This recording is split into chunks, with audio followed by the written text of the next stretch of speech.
The master Prakash classes YouTube channel आप सभी भावी अध्यापकों का स्वागत करता है। आप लोग हमारे साथ जो सुपर टेट के प्रैक्टिस सेट को सॉल्व कर रहे हैं उसका ये नेक्स्ट प्रैक्टिस सेट आज हम लोग भी सॉल्व करेंगे साथ में। और यहाँ पे पहला जो पोर्शन लिया गया है ये भाषा से संबंधित है, जिसमें 20 प्रश्न हिंदी के, 10 प्रश्न इंग्लिश के और 10 प्रश्न संस्कृत के देखने के लिए मिलेंगे। उसके बाद टॉपिक वाइज सभी प्रश्नों को हम लोग कवर करेंगे। तो चलिए देर नहीं करते हैं और लेते हैं पहला प्रश्न। पहला प्रश्न आप लोग के स्क्रीन पर है, पढ़िए और कमेंट बॉक्स में आंसर छाप दीजिए। इसमें स्वर जो होते हैं वो तंत्रियों में, ध्यान दीजिएगा, स्वर जो है वो तंत्रियों में कंपन के आधार पर हिंदी वर्णमाला में व्यंजनों को 2 वर्ग में बनते हैं, मतलब 2 वर्ग बनते हैं। वो कौन कौन वर्ग हैं? अल्प प्राण, महाप्राण है, दूसरा यानी बी ऑप्शन है स्पर्श और अंतस्थ है, सी ऑप्शन है अघोष सघोष है और डी ऑप्शन उष्ण और स्पर्श है। तो यहाँ पे स्वर की जो वर्ग बनते हैं 2, वो तंत्रियों में कंपन के आधार पर किस प्रकार से बनते हैं? ऑप्शन कमेंट बॉक्स में आप लोग कमेंट करके बताइएगा। तो यहाँ पे सी बिल्कुल सही ऑप्शन हो जाएगा। अघोष और सघोष जो हैं यही तंत्रियों में कंपन के आधार पर वर्णमाला में व्यंजन जो वर्ग बनाते हैं यही दोनों बनाते हैं। सी बिल्कुल सही ऑप्शन होगा। और इसी के साथ नेक्स्ट प्रश्न है आपकी स्क्रीन पर, किस वाक्य में प्रेरणार्थक क्रिया का जिक्र किया गया है? चलिए ऑप्शन पढ़िए और कमेंट बताइए, कमेंट करके आंसर बताइए। यहाँ पे है पहला, रमा ने राधा से पत्र लिखवाया, युवक टहल रहा है, राम ने अमरूद खरीदे, रहमान रोजे रखता है। तो यहाँ पे देखिए प्रेरणार्थक क्रिया का तात्पर्य होता है कि जहाँ पे भाव उत्पन्न हो, जैसे रमा ने राधा से पत्र लिखवाया। देखिए यहाँ पे ध्यान दीजिएगा, यहाँ पे प्रेरणार्थक क्रिया है। ऑप्शन नंबर पहला बिल्कुल सही हो जाएगा। और इसी के साथ नेक्स्ट तीसरा प्रश्न आपके स्क्रीन पर है, सही मेल किसका नहीं है? जैसे अच प्लस अंत बराबर अजंत, सट प्लस दर्शन बराबर सट दर्शन, चाचा प्लस एरा बराबर चचेरा, अनु प्लस आय बराबर अन्वय। तो इसमें कौन सा सही मेल नहीं है ये बताइए। तो यहाँ पे ऑप्शन नंबर जो सही होगा वो आपका बी बिल्कुल ये मेल नहीं खाता है। सट प्लस दर्शन जो है वो सट दर्शन इस प्रकार से नहीं लिखा जाएगा, ठीक है। तो यहाँ पे ऑप्शन नंबर ये सही मेल नहीं है, बाकी सभी सही हैं। चाहे वो अच प्लस अंत बराबर अजंत हो, फिर या फिर चाचा प्लस एरा बराबर चचेरा हो, या अनु प्लस आय बराबर अनुमय हो, ये सभी सही है। बट ये बेमेल है, बी बिल्कुल सही ऑप्शन हो जाएगा। और इसी के साथ नेक्स्ट प्रश्न की तरफ बढ़ चलते हैं। और अगला प्रश्न आपके स्क्रीन पर है। यहाँ पे चौथा प्रश्न है, गर्म दूध पीना लाभदायक होता है, वाक्य में कौन सा विशेषण है? चलिए बताइए ऑप्शन कौन सा सही हो जाएगा। संख्यावाचक विशेषण, गुणवाचक विशेषण, परिमाणवाचक विशेषण या फिर सार्वनामिक विशेषण होगा। और आप लोग का जो रिस्पांस हमें मिल रहा है इसके पहले सभी वीडियो में बहुत अच्छा रहा। आप लोग ऐसे ही हमारे साथ मिलकर प्रैक्टिस सेट करते रहें और आप लोग एक सीट अपनी सुपर टेट के लिए कंफर्म करिए। बहुत अच्छा लग रहा है हमें, आप लोग का कमेंट मिलता है, आप लोग के व्यूज़ भी आते हैं, अच्छा लगता है। तो यहाँ पे बताइए इस प्रश्न का आंसर कौन सा सही होगा। चौथे प्रश्न का ऑप्शन बताइए, बहुत अच्छा है। तो यहाँ पे गुणवाचक विशेषण जो है ये है, ऑप्शन नंबर बी बिल्कुल सही ऑप्शन। क्यों? क्योंकि यहाँ पे देखिए दूध जो है, गर्म दूध पीना लाभदायक है, मतलब कैसा दूध? गर्म दूध। तो ये क्या बता रहा है? गुण बता रहा है कि दूध कैसा है? गर्म है। क्लियर? तो यहाँ पे भी बिल्कुल सही ऑप्शन हो जाएगा। और इसी के साथ नेक्स्ट प्रश्न आपकी स्क्रीन पर है कि सही सुमेलित कौन सा है? खोदा पहाड़ निकली चूहिया, ये लोकोक्तियाँ हैं। 1 और 1 11 होना मुहावरा है। दुविधा में होने, माफ़ कीजिए, दुविधा में दोनों गए माया मिली न राम, ये लोकोक्तियाँ हैं। यहाँ पे उपरोक्त सभी हैं, कौन सा सही है ये बताना है। पांचवें प्रश्न का ऑप्शन नंबर डी बिल्कुल सही ऑप्शन, यानी कि डी बिल्कुल उपरोक्त सभी जो हैं, चाहे वो ये खोदा पहाड़ निकला चूहिया, ये लोकोक्तियाँ हैं, ये भी सही हैं। और ये तो मुहावरा है ही, 1 और 1 11 होना। नेक्स्ट है दुविधा में दोनों गए माया मिली न राम, तो यहाँ पे ये लोकोक्तियाँ हैं, ये बिल्कुल डी सही हो जाएगा। उम्मीद है कि समझ में आ रहा होगा। और अगला प्रश्न है, द्रौपदी का चीर जो है मुहावरे का सही अर्थ क्या होगा? बहुत पवित्र, लज्जाहरण, अत्याधिक रूप, ऐसी वस्तु जो समाप्त ही ना हो। तो छठे का ऑप्शन नंबर डी, ऐसी वस्तु जो समाप्त ही ना हो, ऑप्शन नंबर डी बिल्कुल सही ऑप्शन। द्रौपदी का चीर का तात्पर्य यही होगा। क्यों? क्योंकि आप लोग देखे होंगे कि द्रौपदी का जो है जब हरण हो रहा था, मतलब साड़ियाँ खींच रहे थे, वो ख़त्म ही नहीं हो रही थी। तो यहाँ पे ऐसा ही सही हो जाएगा, डी बिल्कुल सही ऑप्शन हो जाएगा। और इसी के साथ नेक्स्ट प्रश्न है आधी आधी आधी।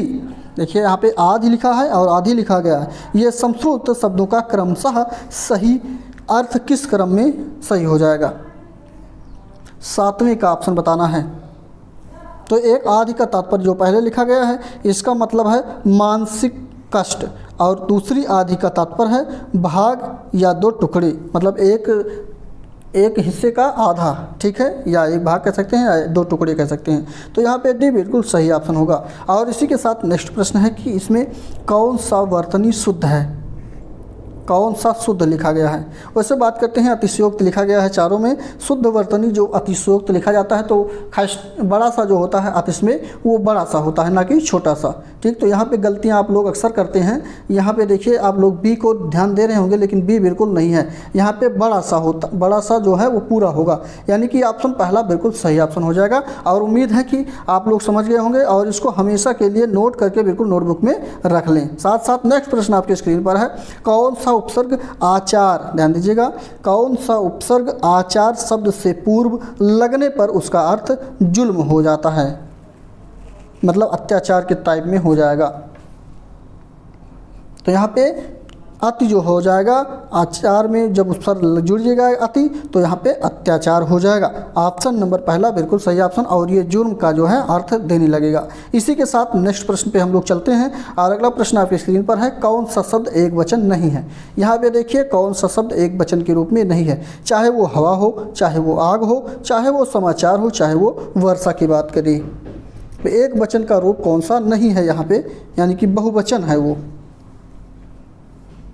क्वेश्चन अच्छा है तो सी बिल्कुल सही ऑप्शन यहाँ पे, यानी कि समाचार जो होता है, यहाँ पे समाचार में एक खबर तो होती नहीं है, अनेकों खबर होते हैं, इसलिए ये बिल्कुल एक वचन नहीं है, बहुवचन का रूप होगा।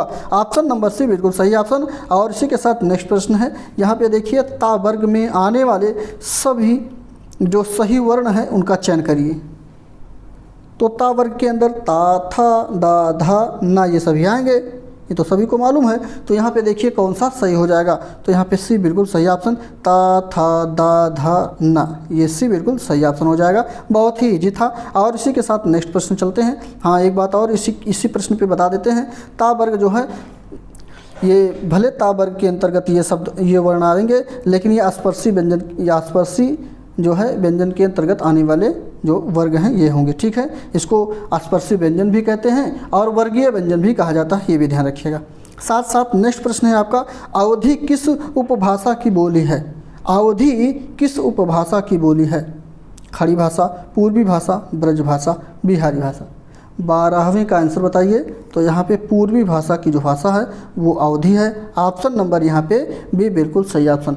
जो अवध में बोली जाती है, मतलब अवध का तात्पर्य जो अयोध्या से लगे जितने भी जिले आसपास के हैं वो सभी वहाँ पे अवधि ही भाषा का प्रयोग किया जाता है, और उसी को पूर्वी भाषा के नाम से भी जाना जाता है। जो उपभाषा है इसका ये कहा जाता है, भी बिल्कुल सही ऑप्शन होगा। और इसी के साथ नेक्स्ट प्रश्न आपकी स्क्रीन पर है, तत्सम शब्द का चयन करना है। जिसका निर्माण संस्कृत से हुआ है उसी को तत्सम शब्द कहा जाता है। तो इसमें तत्सम शब्द कौन सा है? क्षुधा है, निर्दोष है, मूढ़ है, जंघा है। 13वीं का ऑप्शन नंबर बी बिल्कुल, यहाँ पे निर्दोष जो लिखा गया है ये तत्सम शब्द है, ठीक। जहाँ पे आपको बड़ा सा मिल जाए, खष्टी सा मिल जाए, वा मिल जाए, ये सभी आप जान लीजिए, ये सब पहचान है तत्सम की, ध्यान रखिएगा। ऑप्शन नंबर यहाँ पे बी बिल्कुल सही ऑप्शन हो जाएगा। और इसी के साथ नेक्स्ट प्रश्न है, आधे अधूरे के लेखक कौन हैं? आधे अधूरे के लेखक कौन हैं? मोहन राकेश, जगदीश चंद्र माथुर, लक्ष्मी नारायण मिश्रा, याज्ञ। 14वें नंबर का प्रश्न आपका स्क्रीन पर बताइए कौन सा सही हो जाएगा। तो यहाँ पर आधे अधूरे के लेखक जो हैं राकेश मोहन हैं। ऑप्शन नंबर पहला बिल्कुल सही ऑप्शन। और इसी के साथ नेक्स्ट प्रश्न है, आप लोग भी कमेंट करके आंसर को बताते रहें।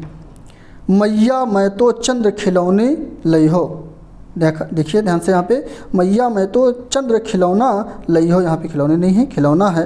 तो इसमें रस कौन सा है? करुण रस है, शांत रस है, अद्भुत रस है, या फिर वात्सल रस है? क्वेश्चन अच्छा है और आप लोग को कमेंट करके बताना है यहाँ पे कौन सा रस हो जाएगा। तो यहाँ पे देखिए ये श्री कृष्ण के द्वारा कहा जा रहा है माता यशोदा से कि मैया मैं तो चंद्र खिलौना लई हो, मतलब कि यहाँ पे लाड दुलार की बात हो रहा है, माँ और बच्चे के बीच में जो है प्रेम का बात है, तो यहाँ पे वात्सल रस हो जाएगा। ऑप्शन नंबर बी बिल्कुल सही ऑप्शन हो जाएगा।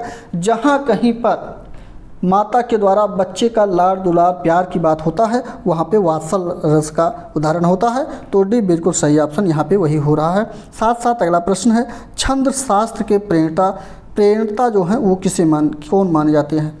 डिम्पल, पिंगल, पतंजलि, मनु। छंद शास्त्र के बारे में पूछा गया है, तो ये पिंगल जो है, पिंगल वो ऑप्शन नंबर बी बिल्कुल सही हो जाएगा। ये इन्हीं को छंद शास्त्र के प्रेरणा के रूप में जाना जाता है, बी बिल्कुल सही ऑप्शन। और इसी के साथ नेक्स्ट प्रश्न है, इसमें आप लोग को अलंकार बताना है। पंक्ति लिखी हुई है भूरि भूरि भेद भव, भूरि भूरि भेद भव भूमि से भगा दिया। इसमें अलंकार बताइए कौन सा होगा? यमक अलंकार, रूपक अलंकार, अनुप्रास अलंकार या फिर उपमा अलंकार। चलिए कमेंट करके आंसर बताइए फटाफट कौन सा आंसर सही हो जाएगा। 17वें नंबर का प्रश्न है और क्वेश्चन का आंसर अनुप्रास अलंकार होगा। अनुप्रास अलंकार क्यों होगा? चलिए देखते हैं। यहाँ पे देखिए वर्णों का जो है पुनरावृत्ति हो रही है, भू भू भा भा भा, ये सब जो भा शब्दों का जो पुनरावृत्ति हो रही है, जहाँ पर वर्णों की पुनरावृत्ति होती है वहाँ पे अनुप्रास अलंकार होता है, जहाँ पे शब्दों की पुनरावृत्ति होती है वहाँ पे जो है यमक अलंकार होता है। ठीक, ये सब ध्यान रखिएगा। और जहाँ पे उपमेय से उपमा का अलंकार, उपमेय से उपमान का हो वहाँ पे एक मिनट हाँ ये ध्यान नहीं आ रहा है। चलिए ठीक है, थोड़ा कन्फ्यूजन हो रहा है। जहाँ पर उपमेय से उपमान की तुलना की जाए वहाँ पे उपमा अलंकार होता है, और जहाँ पे शब्दों का जो है रिपीटेशन हो, मतलब पुनरावृत्ति हो, उसे अनुप्रास अलंकार कहते हैं। और जो वर्णों का मतलब शब्दों का जो अलंकार रिपीटेशन होता है, पुनरावृत्ति होती है, उसे कौन सा अलंकार कहते हैं? चलिए ध्यान नहीं आ रहा, आप लोग कमेंट करके बताइएगा।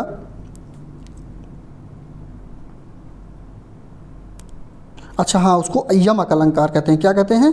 यमक अलंकार कहते हैं। जैसे कनक कनकते धव, कनक कनकते सगुना मादकता अधिकार में इसमें कनक कनक जो है ये वर्णों का रिपीटेशन हो रहा है, तो यहाँ पे यमक अलंकार होगा। ठीक, लेकिन यहाँ पे जो है वर्णों का जो है रिपीटेशन हो रहा है, पुनरावृत्ति हो रही है, तो यहाँ पे जो है अनुप्रास अलंकार हो जाएगा। और इसी के साथ अगला प्रश्न पे हम लोग चलते हैं। अगला प्रश्न है यहाँ पे गद्यांश है, 18 नंबर से लेकर के 20 नंबर तक है, और यहाँ पे आप लोग को पढ़ना है जैसे भारत जैसे देश के लिए सहकारिता की पद्धति को अपनाना विशेष रूप से आवश्यक है। यहाँ से स्टार्ट करना है और पढ़ते जाना है। ये पहला पेज है। इसके बाद अगला पेज यहाँ पे नीचे है, इसको भी पढ़ेंगे आप लोग अच्छी तरह से। उम्मीद है पढ़ लिए हैं, नहीं पढ़ पाए हैं तो वीडियो को आराम से रोक कर पढ़ लीजिएगा। तीसरे पेज पे हम लोग पहुँचे हैं, इसको भी पढ़ना है आप लोग को।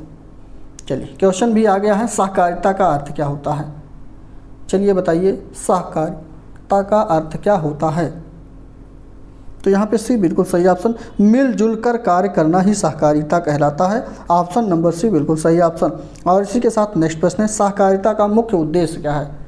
सहकारिता का अर्थ है मिलजुल कर कार्य करना, लेकिन इसका उद्देश्य क्या है ये बताइए। चलिए कमेंट बॉक्स में छाप दीजिए आप लोग। धन का समान वितरण करना, पंचवर्षीय योजनाओं को सफल बनाना, निर्धनों की शक्तियों को एकजुट करना। साथ साथ डी ऑप्शन में जो लिखा गया है, छोटे कृषकों और व्यापारियों के आर्थिक स्तर को उठाना, तो यही सहकारिता का उद्देश्य है। डी बिल्कुल सही ऑप्शन हो जाएगा। कौन सा? डी बिल्कुल सही ऑप्शन हो जाएगा गद्यांश के अनुसार। अगला प्रश्न आपका इस पे लिखा गया है, सहकारिता निर्धन किसानों का उद्धार कर सकती है, तो किस प्रकार से ये कर सकती है? चलिए देख लेते हैं, ऑप्शन को पढ़ेंगे तो समझ में आएगा कि कौन सा सही होगा। तो यहाँ पे उन्हें एक सूत्र में पिरो कर यानी कि बांध कर तथा उनका आर्थिक स्तर विकास जो है स्तर विकसित करके निर्धन किसानों का उद्धार जो है कर सकती है। ऑप्शन नंबर यहाँ पे सी बिल्कुल सही ऑप्शन हो जाएगा। इसी के साथ हम लोग 20 प्रश्न हिंदी के कर लिए हैं, 10 प्रश्न इंग्लिश के करेंगे। इसके केवल ऑप्शन को हम बताएंगे, आप लोग इसको मिलान करते चलिएगा कि कितने प्रश्न आपके 10 प्रश्न में सही बन रहे हैं। यहाँ पे ये शब्द जो लिखा गया है इसका विलोम शब्द यानी अपोजिट बताना है, कौन सा अपोजिट होगा।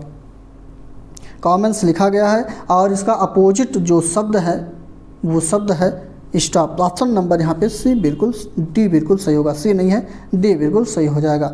और इसी के साथ नेक्स्ट प्रश्न है, अगला प्रश्न आपकी स्क्रीन पर, यानी कि इसमें कौन सा सही हो जाएगा। तो 22 नंबर का ऑप्शन नंबर जो सही होगा वो सी ऑप्शन बिल्कुल सही ऑप्शन होगा। मिलान करते रहिए। अगला प्रश्न आपके स्क्रीन पर है, एरर बताना है आपको कौन सा किस पार्ट में एरर है। 20 माइल्स ए पार्ट है, are along way B part है, टू वॉक सी पार्ट है, नो एरर डी पार्ट है। यदि कोई एरर नहीं होगा तो डी में आपको लगाना है। तो 23 नंबर का ऑप्शन नंबर यहाँ पे बी में जो है एरर है। कहाँ पे? बी में एरर है। यहाँ पे आर के स्थान पर क्या होगा? इज हो जाएगा। आर के स्थान पर क्या होगा? इज होगा। क्यों? क्योंकि ये 20 माइल्स जो लिखा गया है ये एक वचन के मतलब बहुवचन के रूप में नहीं प्रयोग करते हैं, इसलिए यहाँ पे इज का प्रयोग होगा। ऑप्शन नंबर यहाँ पे बी जो है सही हो जाएगा। ठीक, क्लियर, उम्मीद है समझ में आया होगा। 24 नंबर प्रश्न आपकी स्क्रीन पर है। यहाँ पे देखिए सेंटेंस लिखा गया है और आपको सब्स्टिट्यूट बताना है इसका कौन सा सही होगा। वन वर्ड सब्स्टिट्यूट है यहाँ पे। ऑप्शन नंबर कौन सा सही होगा? यहाँ पे देखिए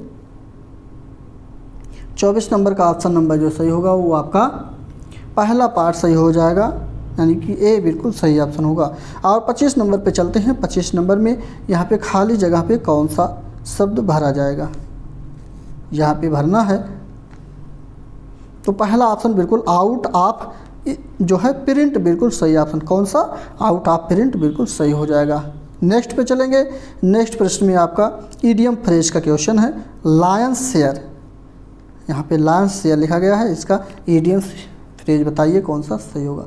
तो 26 नंबर का पहला ही बिल्कुल द लार्जेस्ट पार्ट ऑप्शन बिल्कुल नंबर फर्स्ट जो है यानी ए बिल्कुल सही ऑप्शन होगा।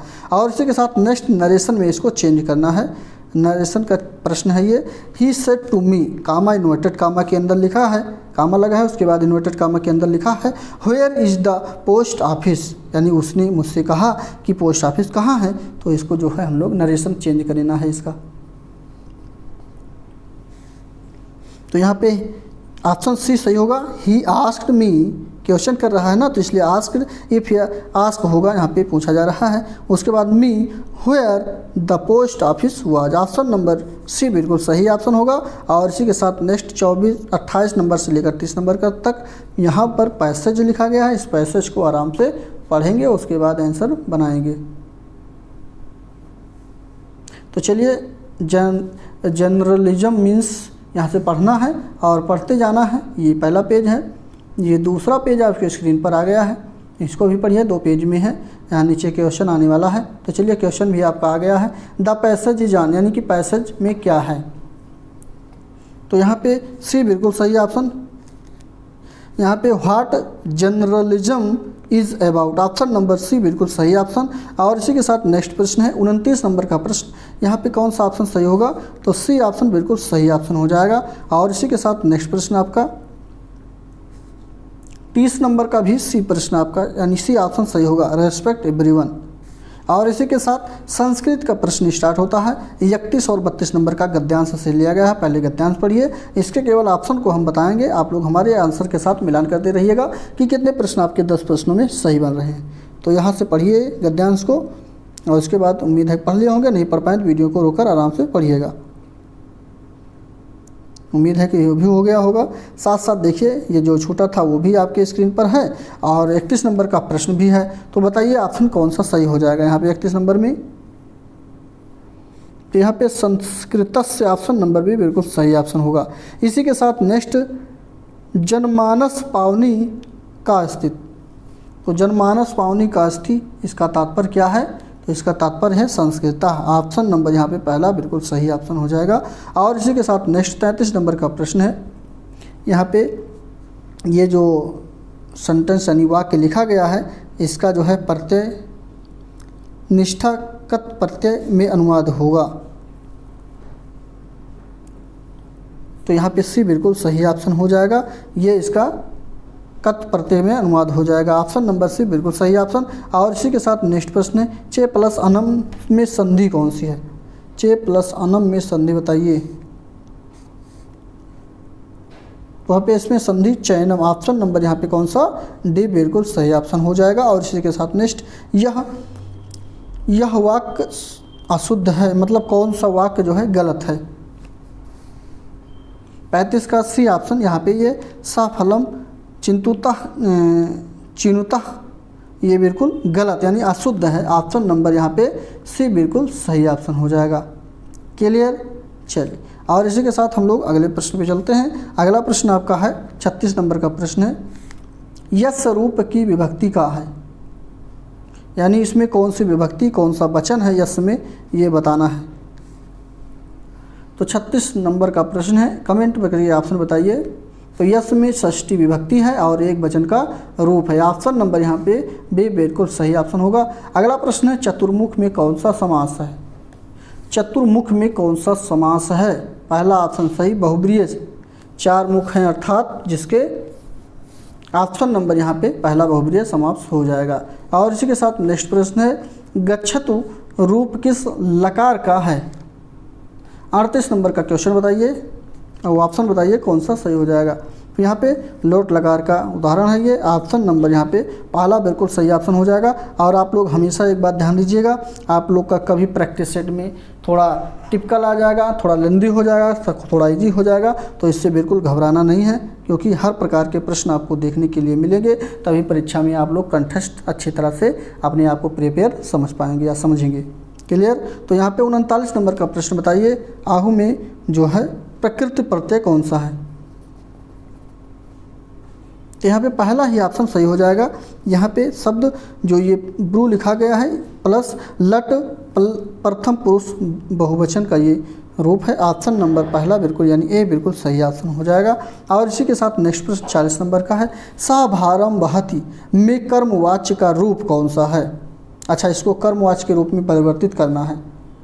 तो 40 नंबर में ऑप्शन नंबर पहला हो जाएगा, तेन भारह उहत्ति। ऑप्शन नंबर पहला बिल्कुल यानी फर्स्ट बिल्कुल सही हो जाएगा।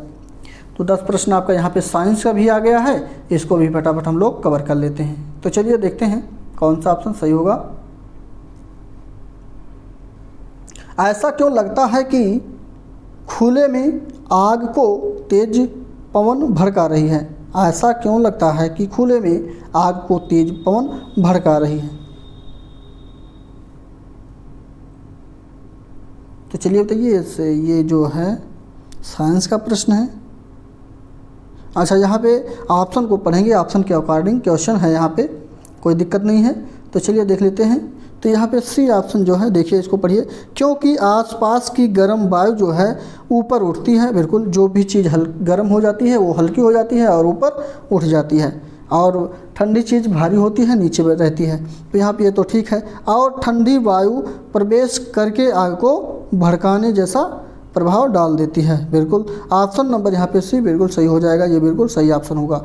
और इसी के साथ नेक्स्ट प्रश्न है, मशरूम जिसको हम लोग कोकरमत्ता कहते हैं, उस कौन किसका उदाहरण है। कवक है, वो शैवाल है, हरा पौधा है, फिर या फिर एक कोशिकीय पौधा है। तो मशरूम जो है वो कवक है। क्या है, कवक है। ऑप्शन नंबर यहाँ पे फर्स्ट यानी ए बिल्कुल सही ऑप्शन होगा। और इसी के साथ नेक्स्ट प्रश्न है कि कौन सी जड़ नहीं है। यहाँ पे जड़ कौन सा नहीं है। देखिए एक बात आपको हम यहाँ क्लियर कर देते हैं, जड़ की पहचान और तने की पहचान अगर करना होगा तो ध्यान दीजिएगा, अगर मूली को हम लोग बनाते हैं तो मूली जो है कुछ इस तरह से बनती है।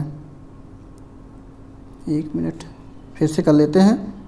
तो मूली को अगर बनाना हो तो इस तरह से मूली बनती है। तो देखिए जो नुकीला होगा, क्या, जो भी नुकीला होगा, जैसे यहाँ नुकीला है तो जो नुकीला होगा वो हमेशा जड़ कहलाएगा आपका, जिसमें, और जिसमें नुकीला नहीं होगा, ये नुकीला चीज़ नहीं होगा, वो आपका तना कहलाएगा। ठीक, जैसे यहाँ पे बात करते हैं जड़ कौन सी नहीं है।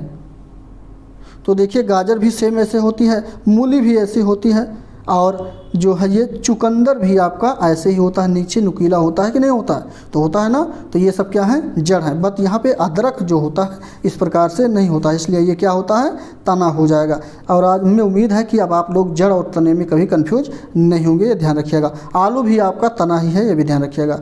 ऑप्शन नंबर यहाँ पे सी बिल्कुल सही ऑप्शन हो जाएगा। और इसी के साथ नेक्स्ट प्रश्न है, किसकी कमी के कारण बच्चों में रिकेट्स रोग हो जाता है। तो बच्चों में जो रिकेट्स रोग होता है वो विटामिन डी की कमी के कारण हो जाता है। ऑप्शन नंबर यहाँ पे डी बिल्कुल सही ऑप्शन हो जाएगा। और विटामिन ए की कमी के कारण रतौंधी होता है, बेरी विटामिन बी की कमी के कारण होता है। वहीं पे स्कर्वी रोग जो होता है वो विटामिन सी की कमी के कारण हो जाता है। तो यहाँ पे डी बिल्कुल सही ऑप्शन, जो रिकेट्स होता है वो विटामिन डी की कमी के कारण बच्चों में होता है। अगला प्रश्न आपका है कि कौन सी हास्य गैस है, यानी लाफिंग गैस किसे कहा जाता है। NO2 को, SO2 को, H2O को, N2O को। चलिए बताइए कौन सा ऑप्शन सही होगा। 45 नंबर का प्रश्न है और option number D nitrous oxide, option number D बिल्कुल सही ऑप्शन हो जाएगा। और इसी के साथ नेक्स्ट प्रश्न है, जर्मन सिल्वर किसका मिश्रण होता है। एक बात और ध्यान दीजिए, बात करते हैं जर्मन सिल्वर की, तो जर्मन सिल्वर में सिल्वर का प्रयोग ही नहीं होता है, ये हमेशा ध्यान रखिएगा, सिल्वर इसमें आएगा ही नहीं। तो चलिए देख लेते हैं ऑप्शन कौन सा सही हो जाएगा 46 नंबर में। तो इसमें कापर होता है, जस्ता होता है, निकल होता है, तो सी बिल्कुल सही ऑप्शन। इसी के मिश्रण को क्या कहा जाता है, जर्मन सिल्वर कहा जाता है, ध्यान रखिएगा। तो अगर इसको आप लोग याद करना चाहें जर्मन सिल्वर को, तो इसको कजना से यानी कजन से याद कर सकते हैं, कजन सिस्टर जर्मन सिल्वर, ठीक, यहाँ से याद कर सकते हैं। ऑप्शन नंबर यहाँ पे सी बिल्कुल सही ऑप्शन हो जाएगा। और इसी के साथ नेक्स्ट प्रश्न आपका जो बनता है 47 नंबर का प्रश्न है, शिकार परभक्षियों या बाधाओं का पता लगाने के लिए, ध्यान दीजिएगा, शिकार का या परभक्षियों का या बाधाओं का जो पता लगाने के लिए चमगादड़ अथवा डॉल्फिन जो होते हैं यह किस परिघटना का प्रयोग करते हैं।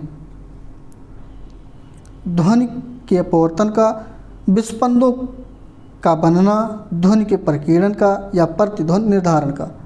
क्वेश्चन अच्छा है और ये अक्सर परीक्षा में पूछा जाने वाला परीक्षा है। ऑप्शन नंबर इसको इम्पॉर्टेंट पे लिखिएगा। अभी तक आप लोग केवल चमगादड़ के बारे में जानते थे, लेकिन यहाँ पर डॉल्फिन जो होती है वो भी इस परिघटना के कारण ऐसा करती है और वो प्रतिध्वनि निर्धारण होता है। ऑप्शन नंबर यहाँ पे क्या सही होगा, डी बिल्कुल सही होगा। ये अपने पास से ध्वनि छोड़ते हैं और इनकी ध्वनि जिस प्रकार से वहाँ से परावर्तित होती है, इसी पे वो अपने, चाहे शिकार हो, चाहे परभक्षी हो, चाहे बाधा कोई भी हो, इससे अपना वो जो है प्रयोग कर लेते हैं, यानी कि पता लगा लेते हैं। तो डी बिल्कुल सही ऑप्शन हो जाएगा। और इसी के साथ अगला प्रश्न है, न्यूटन का गति का प्रथम नियम किससे संबंधित है। ऊर्जा, कार्य, गति या जड़त्व। न्यूटन के गति का जो प्रथम नियम है ये जड़त्व से संबंधित है। जड़त्व का नियम या न्यूटन का प्रथम नियम ये सब एक ही है। ऑप्शन नंबर यहाँ पे डी बिल्कुल सही ऑप्शन हो जाएगा, जड़त्व। इसी के साथ अगला प्रश्न है कि लौह की कमी से कौन सा रोग होता है। देखिए, जो गर्भवती महिलाएं होती हैं उनमें जो है आयरन की कमी हो जाती है, उसी को लौह ही कहा जाता है। तो जब आयरन की कमी हो जाती है तो उनमें पैरों में सूजन आ जाता है, शरीर में सूजन आ जाता है। तो ये किस कारण होता है, तो ये जब आयरन की कमी का कारण होता है और खूनों में कमी आ जाती है। तो यहाँ पे एनीमिया इसको कहा जाता है। क्या कहा जाता है, एनीमिया कहा जाता है। भी बिल्कुल सही ऑप्शन, एनीमिया यहाँ पे सही हो जाएगा।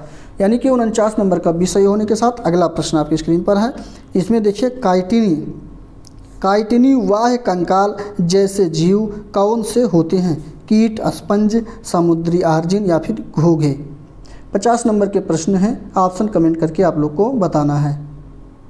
तो यहाँ पे घोंघा जो है यही काइटिनी वाह्य कंकाल वाले जो हैं जीव होते हैं। क्यों, क्योंकि इनके अंदर, इनके ऊपरी जो है एक कवच होता है जिसको वाह्य कंकाल कहा जाता है, ठीक, ध्यान रखिएगा। ऑप्शन नंबर जो है डी बिल्कुल सही ऑप्शन।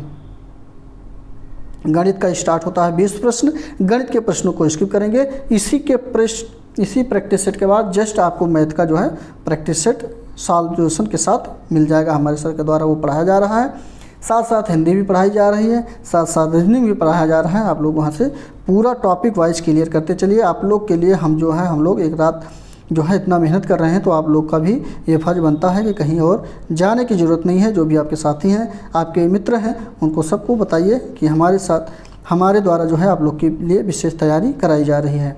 चलिए, यहाँ पे अगला टॉपिक जो है हम लोग पर्यावरण, सामाजिक अध्ययन और सामान्य ज्ञान के साथ साथ करंट अफेयर के भी प्रश्नों को कवर करेंगे और इसमें 40 प्रश्नों को कवर किया जाएगा। 71 नंबर का प्रश्न है, सौभाग्य योजना किससे संबंधित है। देखिए, ये सौभाग्य योजना कहिए चाहे करंट अफेयर का प्रश्न कहिए, दोनों एक ही है। तो यहाँ पे सौभाग्य योजना किससे संबंधित है, ये अच्छा प्रश्न है, स्टैटिक जीके का प्रश्न है। तो ये बताइए कौन सा ऑप्शन सही हो जाएगा। ग्रामीण विकास से संबंधित है, सभी घरों में बिजली पहुंचाने से संबंधित है, या फिर शहरी विकास से है, या कन्याओं को शिक्षा प्रदान करने से है।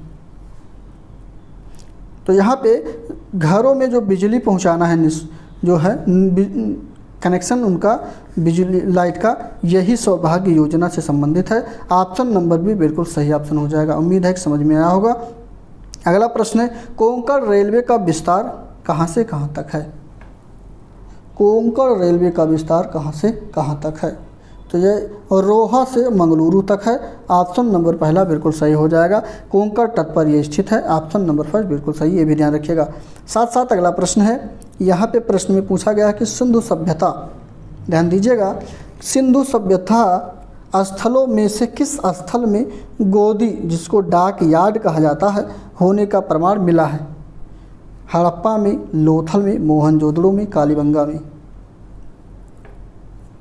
चलिए फटाफट आंसर बताइए। तो ये जो है लोथल में मिला है, ये गुजरात में स्थित है।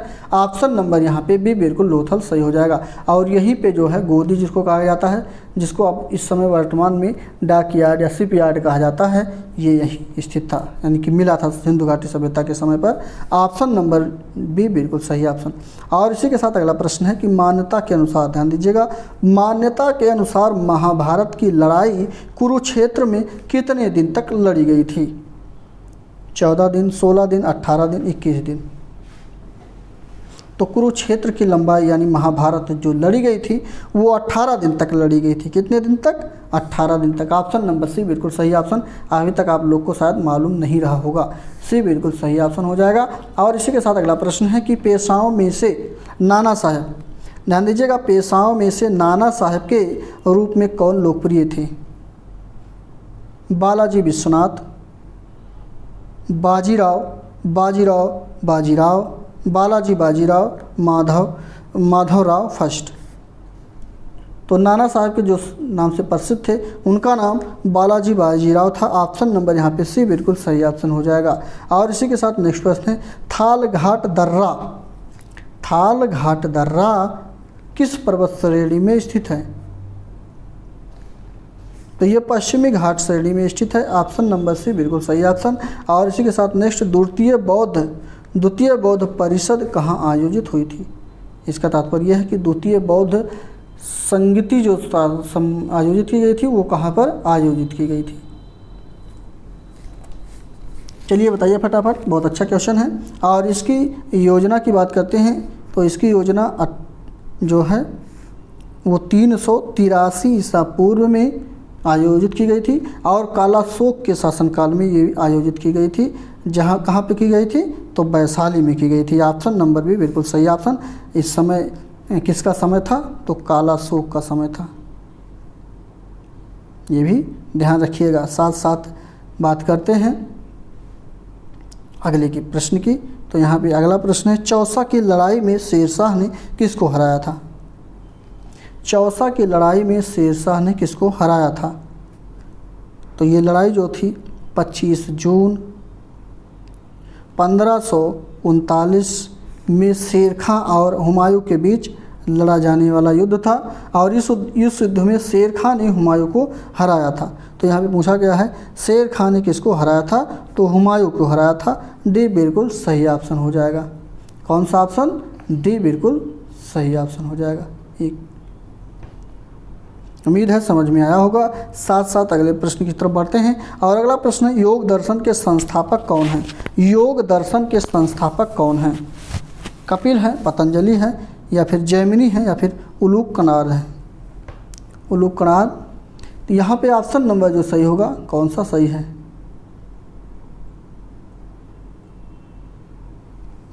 तो यहाँ पे बी बिल्कुल सही ऑप्शन हो जाएगा। कौन सा? बी बिल्कुल सही ऑप्शन हो जाएगा। पतंजलि जो है, एक मिनट क्या हो रहा भाई, यहाँ पे योग दर्शन के संस्थापक पतंजलि हैं। ऑप्शन नंबर भी बिल्कुल सही ऑप्शन। आप लोग थोड़ा सोच रहे हैं तेज चलें, चलिए ठीक है, कोई बात नहीं, तेज चल लेते हैं। अगला प्रश्न है, ब्रिटिश शासन अधीन भारतीय गरीबी और अर्थव्यवस्था पर दादा भाई नौरोजी द्वारा कौन सी पुस्तक लिखी गई है? तो इनके द्वारा जो पुस्तक लिखी गई है, poverty un British rule in India को लिखा गया है। ऑप्शन नंबर सी बिल्कुल सही ऑप्शन। और इन्हीं के द्वारा जो है सर्वप्रथम जो है प्रति व्यक्ति आय को भी व्यक्त किया गया था, जो 20 रुपया रखा गया। ऑप्शन नंबर सी बिल्कुल सही ऑप्शन। नेक्स्ट प्रश्न है, ब्रिटिश सम्राट के अधीन नियुक्त भारत का प्रथम वायसराय कौन था? तो इसमें जो प्रथम वायसराय था उसका नाम लॉर्ड कैनिंग है। ऑप्शन नंबर डी बिल्कुल सही ऑप्शन हो जाएगा। साथ साथ अगला प्रश्न है, प्रार्थना समाज के संस्थापक कौन थे? प्रार्थना समाज के संस्थापक कौन थे? तो यहाँ पे प्रार्थना समाज के संस्थापक जो हैं उनका नाम आत्माराम पंडुरंग है। ऑप्शन नंबर सी बिल्कुल सही ऑप्शन। और इसी के साथ नेक्स्ट, विश्व का सबसे गहरा महासागर कौन सा है? विश्व का सबसे गहरा महासागर कौन सा है? तो यहाँ पे इसकी गहराई की, सबसे गहराई की बात करते हैं। जो सबसे गहरा गर्त है तो उसका गहराई है 11,033 मीटर है और ये प्रशांत महासागर में स्थित है। ऑप्शन नंबर यहाँ पे पहला बिल्कुल सही ऑप्शन हो जाएगा। और इसी के साथ नेक्स्ट प्रश्न है कि पृथ्वी के कुल सतह क्षेत्र का लगभग कितने प्रतिशत भाग जलमंडल में स्थित है? तो 71 ऑप्शन नंबर पहला है, बिल्कुल सही हो जाएगा। 71% पूरा पृथ्वी पर जल ही है, बाकी 29% पर स्थल है। तो ऑप्शन नंबर पहला बिल्कुल सही। इसी के साथ नेक्स्ट प्रश्न है, अपनी धुरी पर पृथ्वी के घूर्णन की जो दिशा है वो क्या है? मतलब कि अपनी धुरी पर जो पृथ्वी घूमती है वो किस दिशा से किस दिशा में घूमती है? तो यहाँ पे ऑप्शन नंबर बी बिल्कुल सही ऑप्शन होगा। ये पश्चिम से पूरब की ओर घूमती है, इसलिए हमारा जो सूर्य दिखाई पड़ता है वो पूरब से पश्चिम को चलते हुए दिखाई देता है।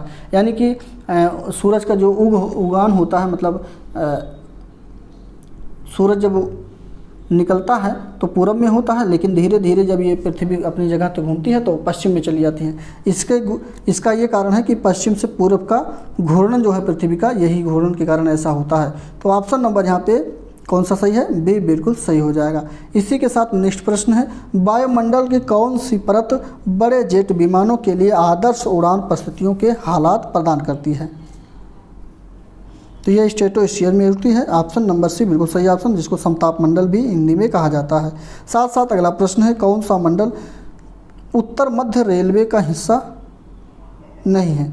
उत्तर मध्य रेलवे जो आता है वो इलाहाबाद आता है। उत्तर मध्य रेलवे कौन सा आता है? इलाहाबाद मंडल में आता है।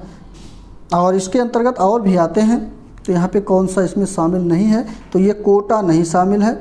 क्यों? क्योंकि ये कोटा जो है ये शायद राजस्थान में स्थित है, इसलिए ये नहीं आएगा। ऑप्शन नंबर यहाँ पे डी बिल्कुल सही ऑप्शन होगा। और इसी के साथ नेक्स्ट प्रश्न है, राज्यों में निम्नलिखित राज्यों में किसकी सबसे कम जनसंख्या है? Sikkim, Mizoram, Tripura, Nagaland.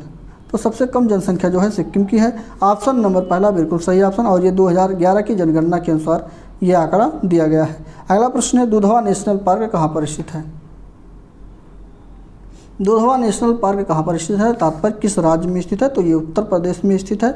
Option number C बिल्कुल सही ऑप्शन। और इसी के साथ नेक्स्ट प्रश्न है कि निर्गत, जिसको आउटपुट कहा जाता है, ये साधन संभव बनाते हैं। तो निर्गत जो साधन संभव बनाते हैं वो आंकड़े देखना, प्रिंट करना, ये सब बिल्कुल सही ऑप्शन पहला हो जाएगा। क्लियर? चलिए अगले प्रश्न यानी 91 नंबर प्रश्नों पे चलते हैं।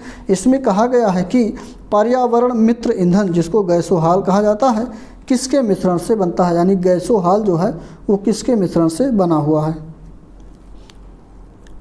और गैसोहाल जो है ये पर्यावरण का ईंधन भी है। ठीक, तो यहाँ पे ऑप्शन नंबर कौन सा सही होगा? तो पहला बिल्कुल सही हो जाएगा। पेट्रोल और इथेनॉल से मिलकर गैसोहाल का निर्माण होता है। ऑप्शन नंबर पहला यानी ए बिल्कुल सही ऑप्शन हो जाएगा। इसी के साथ नेक्स्ट प्रश्न है, यहाँ पे प्रोटेस्टेंट आंदोलन के प्रवर्तक कौन हैं? प्रोटेस्टेंट जो आंदोलन है उसके प्रवर्तक कौन हैं? सी बिल्कुल सही, Martin Luther. Option number C बिल्कुल सही ऑप्शन हो जाएगा। और इसी के साथ नेक्स्ट प्रश्न है कि योजना आयोग के अनुसार, ध्यान दीजिएगा, योजना आयोग के अनुसार इस समय वर्तमान में योजना आयोग का नाम बदलकर नीति आयोग कर दिया गया है। 1 जनवरी 2015 से योजना आयोग का नाम बदला गया है और इसका इस समय वर्तमान में जो नाम है वो नीति आयोग है। यही पूछा गया है कि इसके अनुसार जो ग्रामीण क्षेत्रों में कितनी कैलोरी पोषण प्राप्त न करने वाले को गरीबी रेखा के नीचे माना जाएगा? तो यहाँ पे 2400 कैलोरी है। ऑप्शन नंबर यहाँ पे सी बिल्कुल सही ऑप्शन। देखिए अलग अलग किताबों में, अलग अलग प्रैक्टिस सेट में अलग अलग आंकड़ा आपको लिए मिलेगा देखने के लिए। कहीं कहीं 2100 माना गया है, कहीं कहीं 2400 माना गया है। ठीक, तो याद रखिएगा अधिक से अधिक जितना होगा उतना ही सही हो जाएगा। तो यहाँ पे अधिक जो है इस मामले में देखिए 2700-2800 टोटल होती है, लेकिन अब उससे भी आगे नहीं, 3600 थोड़ी ना जाना है। तो यहाँ पे सी बिल्कुल सही ऑप्शन हो जाएगा। और इसी के साथ अगला प्रश्न है कि भारत का संविधान कब बनाया गया था? माफ़ कीजिए, बनाया गया था कह रहे हैं, कब अपनाया गया था? भारत का संविधान कब अपनाया गया था? तो ये 26 नवंबर 1950 को अपना लिया गया था, लेकिन संपूर्ण भारत में जो लागू किया गया था वो 26 26 जनवरी 1950 को लागू किया गया था। लागू तो हुआ था पहले ऑप्शन के अकॉर्डिंग 26 जनवरी 1950 को, लेकिन जो अपनाया गया था वो 26 नवंबर 1949 को अपना लिया गया था। क्लियर? लेकिन यहाँ पे अपनाने की बात किया गया है, इसलिए सी बिल्कुल सही ऑप्शन हो जाएगा। और इसी के साथ अगला प्रश्न है, भारतीय राजनीति में कार्यपालिका किसके अधीनस्थ है? देखिए, सरकार के अंतर्गत तीन जो हैं प्रकार के सरकार जो है तीन चीज़ों से मिलकर बनता है। एक कार्यपालिका है, एक न्यायपालिका है और तीसरा जो है वो आपका विधायिका है। तो इन तीनों से मिलकर के आपका सरकार का निर्माण होता है। तो यहाँ पे पूछा गया है कि कार्यपालिका किसके अधीनस्थ है? तो कार्यपालिका विधायिका के अधीनस्थ है। ऑप्शन नंबर यहाँ पे बी बिल्कुल सही ऑप्शन हो जाएगा। और इसी के साथ नेक्स्ट प्रश्न आपके स्क्रीन पर है, संविधान में लागू होने के समय, माफ़ कीजिए संविधान में कह रहे हैं, संविधान के लागू होने के समय आदर्शों में से किसको प्रस्तावना में सम्मिलित नहीं किया गया था? कौन सा प्रस्तावना में सम्मिलित नहीं था? स्वतंत्रता, समानता, समाजवादी या फिर न्याय? चलिए कमेंट करके बताइए आंसर कौन सा सही हो जाएगा। यहाँ पे 96 नंबर का प्रश्न है, कमेंट करके आप लोग बताइए फटाफट। बहुत अच्छा क्वेश्चन, अच्छा है और इस पर थोड़ा हम लोग चर्चा भी करेंगे। तो यहाँ पे सबसे पहले बात करते हैं शब्द की। तो ये समाजवादी शब्द जो है ये संविधान लागू होते समय ये प्रस्तावना में नहीं था। क्यों? क्योंकि इसमें तीन शब्दों को जोड़ा गया है। पहला है ये जो लिखा गया है समाजवादी, दूसरा है पंथनिरपेक्ष तथा तीसरा है अखंडता। इन शब्दों को जो है संविधान की प्रस्तावना में जोड़ा गया था। 42वें संविधान संशोधन 1976 के तहत जोड़ा गया है, ये ध्यान रखिएगा। इसलिए पहले ये नहीं था। क्लियर हो गया होगा। तो यहाँ पे सी ऑप्शन सही होने के साथ अगला प्रश्न है कि भारत के संविधान में मौलिक कर्तव्यों को किस वर्ष सम्मिलित किया गया? देखिए, हमारे जो मूल संविधान है उसमें मौलिक कर्तव्यों को भी जिक्र नहीं किया गया था, लेकिन इसको जो है भाग 4 के अनुच्छेद 51 के काम में जो है रखा गया था 10 फंडामेंटल यानी कि 10 मौलिक कर्तव्यों को, लेकिन बाद में एक और जोड़ दिया गया है जो है 86वें संविधान संशोधन 2002 के तहत 6 से लेकर के 14 वर्ष तक के बच्चों को उनके माता पिता के द्वारा अनिवार्य शिक्षा कर दिया गया है। तो ये 11 मौलिक अधिकार जो हैं, मौलिक अधिकार कह रहे हैं, मौलिक कर्तव्य जो हैं 11 इस समय वर्तमान में अपने संविधान में वर्णित हैं। तो यहाँ पे पूछा गया है कि संविधान में मौलिक कर्तव्यों को किस वर्ष सम्मिलित किया गया? चलिए, इसको मैंने पहले ही शायद बता दिया, और अगर आप लोग गौर किए होंगे तो यहाँ 1976 42वें संविधान संशोधन स्वर्ण सिंह समिति के तहत इसको जोड़ा गया था। ऑप्शन नंबर डी बिल्कुल सही ऑप्शन हो जाएगा। और इसी के साथ नेक्स्ट प्रश्न है कि किसी कैदी को न्यायालय के समक्ष प्रस्तुत करवाने के लिए कौन से रिट न्यायालय आदेश की आवश्यकता पड़ती है? यानी किस रिट की आवश्यकता पड़ती है? तो यहाँ पे सी बंदी प्रत्यक्षीकरण बिल्कुल सही ऑप्शन हो जाएगा। इसी के साथ नेक्स्ट प्रश्न है, वायुमंडल की वार्षिक तापमान वृद्धि को क्या कहते हैं?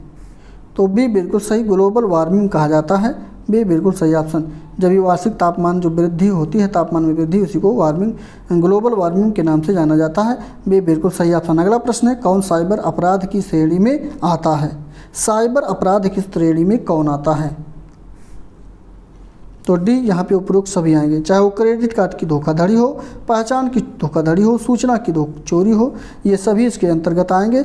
ऑप्शन नंबर डी बिल्कुल सही ऑप्शन, साइबर अपराध इसी को कहा जाता है। इसी के साथ नेक्स्ट प्रश्न है, भारतीय अर्थव्यवस्था का द्वितीयक क्षेत्र यानी सेकेंडरी जो सेक्टर है किससे संबंधित है? तो ये उद्योग, विनिमय, बिजली, ये सभी से संबंधित है। ऑप्शन नंबर पहला बिल्कुल सही ऑप्शन। और इसी के साथ अगला, पिछौला झील कहाँ पर स्थित है? पिछौला झील कहाँ पर स्थित है? तो ये उदयपुर में, राजस्थान के उदयपुर में स्थित है। ऑप्शन नंबर यहाँ पे सी बिल्कुल सही ऑप्शन होगा। अगला प्रश्न है कि मोसाद कहाँ की राष्ट्रीय गुप्तचर संस्था है? जैसे अपने यहाँ की CBI संस्था है गुप्तचर, वैसे मोसाद जो है ये कहाँ की है? तो बताइए फटाफट। 103 का ऑप्शन नंबर पहला ये इजराइल की है। ऑप्शन नंबर पहला बिल्कुल सही ऑप्शन। और इसी के साथ नेक्स्ट, तीसरे ग्रीष्मकालीन युवा ओलंपिक खेल 2018 में पदक तालिका में भारत का कौन सा स्थान है?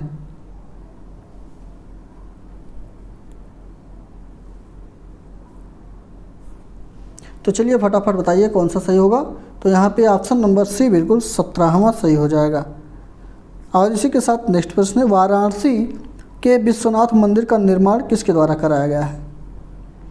रानी अहिल्याबाई के द्वारा कराया गया है। बी बिल्कुल सही ऑप्शन। अगला प्रश्न है, उत्तर प्रदेश में बारिश के मौसम में कौन से गीत गाए जाते हैं? जो उत्तर प्रदेश में बारिश के समय पर गीत गाए जाते हैं वो कौन सा गीत है? तो वो कजेरी है। कौन सा गीत है? कजेरी है। ऑप्शन नंबर डी बिल्कुल सही ऑप्शन हो जाएगा। अगला प्रश्न है, उत्तर प्रदेश में लायन सफारी कहाँ पर स्थित है? तो लायन सफारी जो स्थित है उत्तर प्रदेश के वो इटावा जिला में स्थित है। ऑप्शन नंबर सी बिल्कुल सही ऑप्शन हो जाएगा। और इसी के साथ साथ नेक्स्ट, कौन सी इमारत संगमरमर से बनी हुई है? तो यहाँ पे पहला विक्टोरिया मेमोरियल इमारत जो है ये संगमरमर से टोटल बनी हुई है। ऑप्शन नंबर यहाँ पे पहला बिल्कुल सही ऑप्शन। और ये जो है कोलकाता में स्थित है, ये भी ध्यान रखिएगा।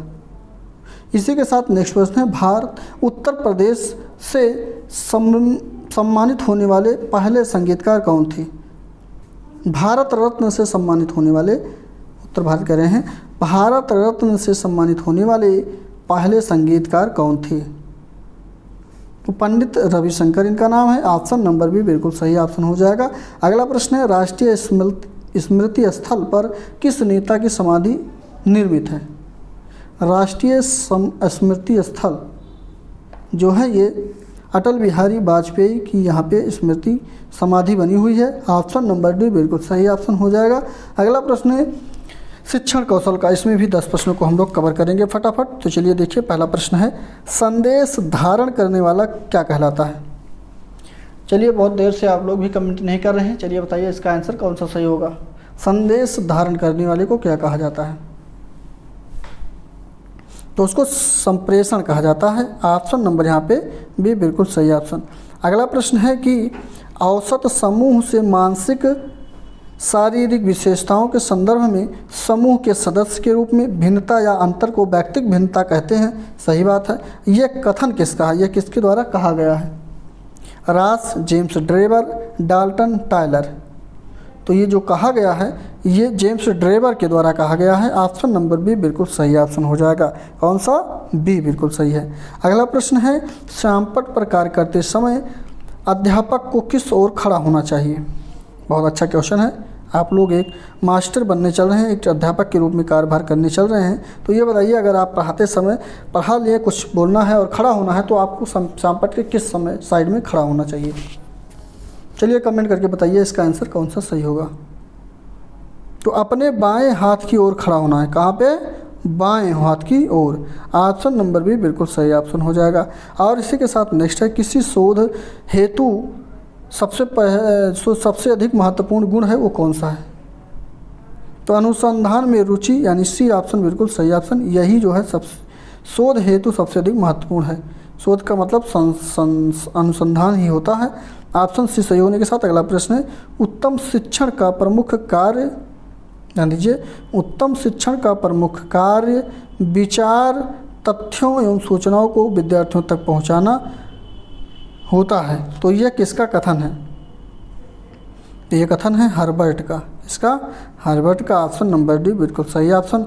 अगला प्रश्न है, किसी स्थान की किस चीज़ को क्लाइमेटोग्राफ के द्वारा प्रदर्शित किया जाता है? यानी किसी स्थान की चीज़ है अगर कुछ, तो उसको जो है क्लाइमेटोग्राफ के द्वारा प्रदर्शित किया जाता है, तो वो क्या होता है?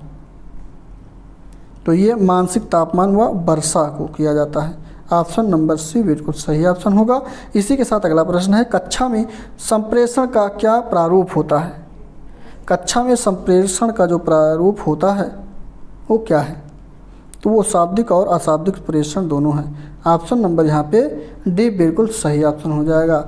और इसी के साथ नेक्स्ट प्रश्न है, व्यक्तिगत भिन्नता मापने के परीक्षण में कौन से शामिल हैं? अगर व्यक्तिगत भिन्नता का परीक्षण करना है तो उसमें कौन कौन सा शामिल होगा? तो रुचि परीक्षण बिल्कुल सही है, अनुमान परीक्षण बिल्कुल सही है, अभिरुचि परीक्षण बिल्कुल सही है, डी बिल्कुल ऑप्शन सही हो जाएगा। तीनों तो सही नहीं होगा, इसलिए डी बिल्कुल उपरोक्त सभी सही हो जाएंगे। इसी के साथ नेक्स्ट है कि शिक्षण कौशल के मुख्य अवयव कितने हैं? 4, 5, 8, 2। पहला ऑप्शन 4 बिल्कुल सही ऑप्शन। शिक्षण कौशल के मुख्य कितने हैं? 4। सुबोपल, मैं हमेशा बताते आया हूँ, आप लोग को याद कर लीजिए, फिर बता रहे हैं। सुबोपल, सुनना, बोलना, पढ़ना, लिखना। सुनना, बोलना, पढ़ना, लिखना, याद कर लीजिए सुबोपल। इसी के साथ नेक्स्ट प्रश्न में चलते हैं। हाँ, एक बात और, ये सीरियल भी है, जैसे पूछा जाता है कि कभी कर्म लिखिए, इसका सही कर्म क्या होगा, तो सुबोपल याद कर लेंगे तो आराम रहेगा। सुनना, सुनने के बाद बोलना, बोलने के बाद पढ़ना, पढ़ने के बाद लिखना, तो ये सभी सही क्रम है। इसी के साथ अगला प्रश्न है सी स्तर। सी स्तर संचार की जो प्रभावशीलता संबंधित है वो किससे संबंधित है? तो यहाँ पे चैनल शोर से संबंधित है। ऑप्शन नंबर यहाँ पे पहला बिल्कुल सही ऑप्शन होगा। और इसी के साथ 10 प्रश्न यहाँ पे मनोविज्ञान का भी आ गया है। चलिए इसको भी फटाफट कवर कर लेते हैं हम लोग। अगला प्रश्न है यानी 121 का है मनोविज्ञान का। एक बच्चा जो किस से ग्रस्त है वह सा को वाज लिखता है, न्यूक्लियर को अनक्लियर करता है, में अंतर नहीं कर पाता, मतलब पढ़ने में अंतर नहीं कर पाता है, तो वो किस विकार से संघर्षित है? तो वो विकार है डिसलेक्सिया। ऑप्शन नंबर यहाँ पे डी बिल्कुल सही ऑप्शन हो जाएगा। डिसलेक्सिया से वो ग्रसित है। क्लियर? क्यों? क्योंकि वो आज को सा को आज पढ़ रहा है, या और ये पठन विकार होता है, ये भी ध्यान रखिएगा। अगला प्रश्न है एक शिक्षिका अपने शिक्षार्थियों की विभिन्न अधिगम शैलियों को संतुष्ट करने के लिए जो है वैधपूर्ण कार्यों का उपयोग करती है, तो वह किससे प्रभावित है? तो वो जो प्रभावित है वो गार्डन के बहुबुद्धि सिद्धांत से प्रभावित है। ऑप्शन नंबर सी बिल्कुल सही ऑप्शन। अगला प्रश्न है आपकी कक्षा में एक छात्र जिसका नाम राजू है, एक सृजनशील छात्र है, तो उसकी बुद्धि का स्वरूप क्या हो सकता है? सृजनशील का तात्पर्य है कि वह जो है सामान्य टाइप का बालक है, तो उसकी बुद्धि औसत होगी, औसत से अधिक हो जाएगी, यानी ऑप्शन नंबर सी बिल्कुल सही ऑप्शन। और इसी के साथ अगला प्रश्न है 1 वर्ष तक के शिशु जब आँख, कान व हाथों से सोचते हैं, 1 मिनट, 1 वर्ष के शिशु जब आँख, कान, हाथ से सोचते हैं, मतलब इंद्रियों के माध्यम से किया जाता है, क्योंकि जीन पियाजे के द्वारा कहा भी गया है इस अवस्था को इंद्रिय गामक अवस्था भी कहा गया है। ठीक, तो यहाँ पे ये आँख, कान, नाक, हाथों के माध्यम से सोचते हैं, तो कौन सा इसमें स्तर शामिल है? अच्छा, यहाँ पे मैंने पहले ही आपको बता दिया, इंद्रिय जनित गामक अवस्था स्थित है।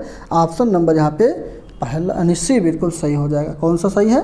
सी बिल्कुल सही है। क्लियर? चलिए, जीन पियाजे के अनुसार पहली अवस्था यही है। अगला प्रश्न है भाषा अवबोधन से संबंध विकार कौन सा है? भाषा अवबोधन से संबंध विकार जो है वो भाषा घात कहलाती है, जिसको अफेसिया कहा जाता है। क्या कहा जाता है? अफेसिया इंग्लिश में कहा जाता है, हिंदी में भाषा घात कहा जाता है। ध्यान रखिएगा, डी बिल्कुल सही ऑप्शन। और अप्रेक्सिया जो है वो चालाघात है, और वहीं पे पठन वैकल्य जो है उसको डिसलेक्सिया कहते हैं। साथ साथ जो वाक संबंध रोग मतलब बोलने में दिक्कत आती है उसको अप्रेक्सिया कहा जाता है। ठीक, क्लियर हो गया होगा सही, लेकिन यहाँ पे ऑप्शन नंबर डी बिल्कुल सही ऑप्शन होगा। और अगला प्रश्न है कि पूर्वग्राही किशोर किशोरी चाहे जो भी वो अपने के प्रति कठोर होंगे किसमें? समस्या में, जीवन शैली में, संपत्ति में, वास्तविकता में। तो यहाँ पे ऑप्शन नंबर समस्या से अपने प्रति वो कठोर हो जाएंगे। ऑप्शन नंबर पहला बिल्कुल सही हो जाएगा। और इसी के साथ नेक्स्ट प्रश्न है कि कौन से गुण अच्छे मानसिक स्वास्थ्य के लिए नहीं होते हैं? तो यहाँ पे सी बिल्कुल सही ऑप्शन। बहुत विनीत, स्वयं में सीमित जो भी है ये आपके अच्छे मानसिक स्वास्थ्य के नहीं हैं। ऑप्शन नंबर यहाँ पे सी बिल्कुल सही ऑप्शन होगा। और इसी के साथ 28 नंबर का प्रश्न है वाइगोत्स्की के सिद्धांत के अनुसार। देखिए, जीन पियाजे जो है वो वाइगोत्स्की के विकास के मनोवैज्ञानिक के जो संज्ञानात्मक विकास के बारे में बताए थे, लेकिन वो जो है संज्ञानात्मक विकास उनका बालक के विकास के रूप में था, लेकिन यहाँ पे सामाजिक के विकास के रूप में बताया गया है। ये भी संज्ञानात्मक विकास से ही है और ये वाइगोत्स्की के सिद्धांत पर आधारित है। इसमें कहा गया है कि विकास के यानी वाइगोत्स्की के सिद्धांत में ध्यान दीजिएगा, वाइगोत्स्की के सिद्धांत में विकास के कौन से पहलू की उपेक्षा होती है? तो ये देखिए मैंने अभी बताया कि इसमें जो उपेक्षा होती है वो आपकी जैविक क्रियाओं की, मतलब जैविक पहलुओं की उपेक्षा की जाती है। ऑप्शन नंबर सी बिल्कुल सही ऑप्शन होगा। और इसी के साथ नेक्स्ट प्रश्न है, जब बच्चे दादी उसे उसकी माँ की गोद से लेती है। अच्छा यहाँ पे देखिए पढ़ने में थोड़ा दिक्कत हुआ है। जब बच्चे की दादी उसे उसकी माँ की गोद से लेती है तो बच्चा रोने लगता है।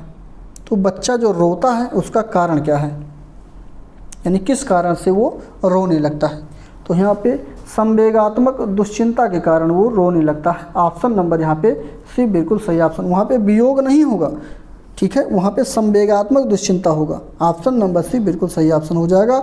और इसी के साथ नेक्स्ट प्रश्न है कि विद्यालय में नियमित उपस्थिति के लिए वंचित जो बच्चों की प्रोत्साहित करने का तरीका है वो सबसे उपयुक्त कौन सा हो सकता है या कौन सा होगा? तो यहाँ पे डी आवासीय विद्यालय और खेल जो है बिल्कुल सही ऑप्शन हो जाएगा, यानी कि डी ऑप्शन बिल्कुल सही ऑप्शन यहाँ पे क्लियर कर देंगे। और इसी के साथ अगला तार्किक ज्ञान का है, मतलब रीजनिंग का क्वेश्चन है। रीजनिंग के क्वेश्चन को केवल हम लोग ऑप्शन को बताएंगे, आप लोग इसको ऑप्शन पहले सॉल्व करिए, उसके बाद ऑप्शन हमारे साथ मिलान कर लीजिए। चलिए 131 नंबर का प्रश्न है, यहाँ पे डी ऑप्शन जो है, डी कह रहे हैं, हाँ ठीक है, डी ऑप्शन बिल्कुल सही हो जाएगा। जिस प्रकार से पदार्थ की मात्रा का इकाई जो मोल है, उसी प्रकार से आवृत्ति जो है वो की इकाई हर्ट्ज होती है, ठीक। तो ये तो इजी था। 32 नंबर का प्रश्न है, यहाँ पे संकेत भाषा में इस चीज़ को ये इस प्रकार से लिखा जाता है, तो उसी भाषा सांकेतिक भाषा में इसको किस प्रकार से लिखेंगे? तो यहाँ पे बी बिल्कुल सही ऑप्शन होगा। क्या होगा? बी सही हो जाएगा। और इसी के साथ साथ अगला प्रश्न है आपके स्क्रीन पर, यहाँ पे दिशा परीक्षण से है।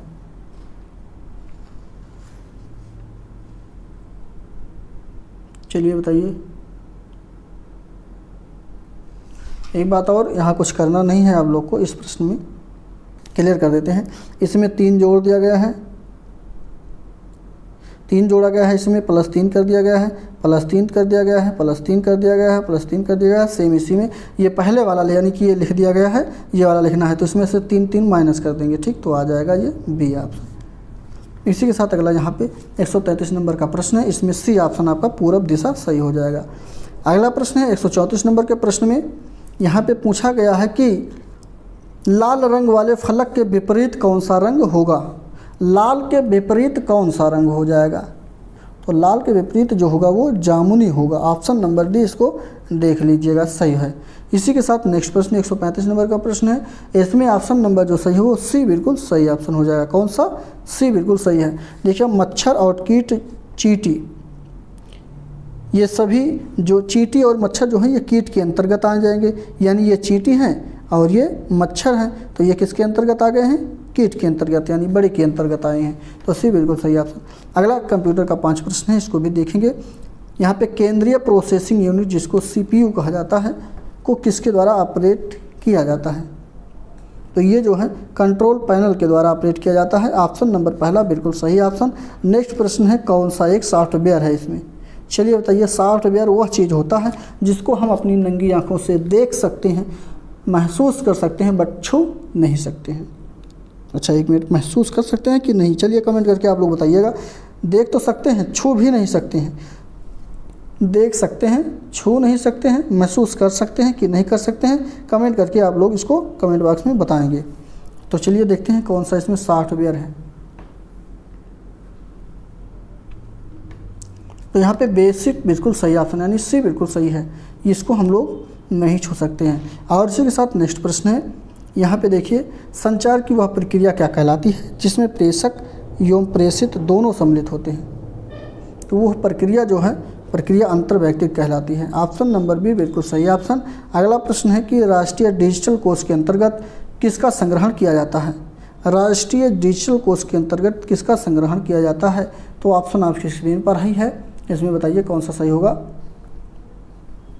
तो यहाँ पे उपरोक्त सभी, चाहे वो बात हो विभिन्न विषयों के दस्तावेजों की, चाहे ऑडियो विजुअल सामग्री की या विभिन्न दर्शकों के दस्तावेज की, तो उपरोक्त सभी डी बिल्कुल सही ऑप्शन हो जाएगा। साथ साथ नेक्स्ट प्रश्न, ऑपरेटिंग सिस्टम जिसमें GUI तथा CUI दोनों गुण विद्यमान हैं उसे क्या कहा जाता है? तो उसको विंडोज़ कहते हैं। ऑप्शन नंबर यहाँ पे पहला बिल्कुल सही ऑप्शन हो जाएगा। नेक्स्ट प्रश्न है जीवन कौशल प्रबंधन का और अभिवृद्धि के 10 प्रश्न यहाँ पर भी, इसके भी हम लोग फटाफट कवर कर लेते हैं। चलिए आ गया है क्वेश्चन, ऐसी भावना जो देश के सभी नागरिकों को संगठित होने के लिए प्रेरणा देती है। ऐसी भावना जो देश के सभी नागरिकों को संगठित होने के लिए प्रेरणा देती है वो क्या कहलाती है? वो राष्ट्रीय एकता कहलाती है। ऑप्शन नंबर यहाँ पे पहला बिल्कुल सही ऑप्शन।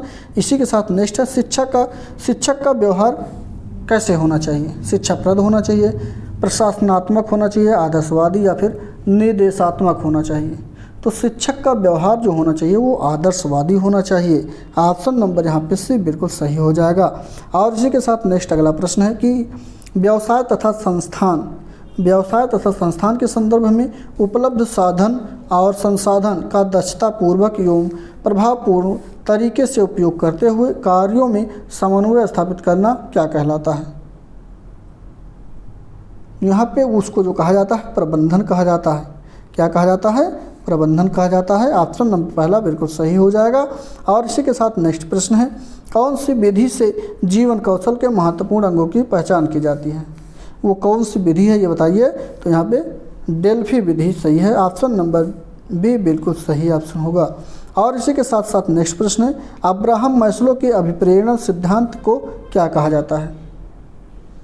अब्राहम मैस्लो के अभिप्रेरण सिद्धांत को जो कहा जाता है उसका नाम है आवश्यकता का सिद्धांत, या ऑप्शन नंबर यहाँ पे बी बिल्कुल सही, आवश्यकता का सिद्धांत उसको कहे जाते हैं, या मैस्लो के अभिप्रेरण सिद्धांत को आवश्यकता का सिद्धांत भी कह सकते हैं। अगला प्रश्न है, विद्यालय एवं स्कूलों में किस प्रकार का दंड दिया जाता है? तो विद्यालय या स्कूल में जो दंड दिया जाता है वो प्रतिबंधात्मक दंड दिया जाता है। ऑप्शन नंबर बी बिल्कुल सही ऑप्शन। इसी के साथ नेक्स्ट प्रश्न है, यहाँ पे सेंटेंस के रूप में लिखे गए हैं। पहला सेंटेंस ये है आपका, दूसरा ये है, इसको पढ़िए और इसमें कौन सा सही है ये बताना है। एक सही है तो केवल एक, दो सही है तो केवल दो, या दोनों सही है तो एक और दो दोनों हो जाएगा। सी ऑप्शन सही हो जाएगा। तो यहाँ पे 47 नंबर का कौन सा सही है? तो सी ऑप्शन बिल्कुल सही है, यहाँ पे दोनों सही है। क्लियर? चलिए अगले प्रश्न की तरफ बढ़ चलते हैं। और इसमें है कि किस विद्वान का कथन है कि प्रोत्साहन छात्र मन में रुचि उत्पन्न करने की कला है? तो ये किस विद्वान का कथन है कि प्रोत्साहन छात्र के मन की किस रुचि जो होती है उसको उत्पन्न करने की कला होती है? तो किसने कहा है? लूथर, थॉमसन, थॉर्नडाइक या फिर पावलोव? तो ये थॉमसन के द्वारा कहा गया है। बी बिल्कुल सही ऑप्शन हो जाएगा। और इसी के साथ नेक्स्ट प्रश्न है कि शिक्षा के किस स्तर पर सबसे अधिक समस्याएं उत्पन्न होती हैं? तो यहाँ पे सी ऑप्शन, प्राथमिक स्तर पर सबसे अधिक समस्याएं उत्पन्न होती हैं। ऑप्शन नंबर सी बिल्कुल सही ऑप्शन हो जाएगा। और इसी के साथ अगला प्रश्न, और ये इस प्रैक्टिस सेट का आखिरी प्रश्न है। इसमें पूछा गया कि ऐसे भौगोलिक, सामाजिक तथा पर्यावरणीय घटक जो तनाव उत्पन्न करते हैं उन्हें क्या कहा जाता है? तो उनको आसेधक, स्ट्रेसर कहा जाता है, असेधक। ऑप्शन नंबर पहला ही बिल्कुल सही हो जाएगा। और इसी के साथ हम लोग 150 प्रश्नों को यहाँ पर कवर कर चुके हैं। कितने प्रश्न आपके सही हुए जरूर बताइएगा, कमेंट बॉक्स में अपनी राय भी जरूर बताइएगा। वीडियो आप लोग को कैसा लग रहा है? और अभी तक जो भी हमारे नए साथी जुड़कर हमारे साथ प्रैक्टिस सेट कर रहे हैं वो अभी तक वीडियो को लाइक से सब्सक्राइब चैनल को नहीं किए हैं तो फटाफट कर ले और ऐसे ही हमारे साथ बने रहिए। मिलते हैं अगले प्रैक्टिस के साथ, तब तक के लिए बहुत बहुत धन्यवाद।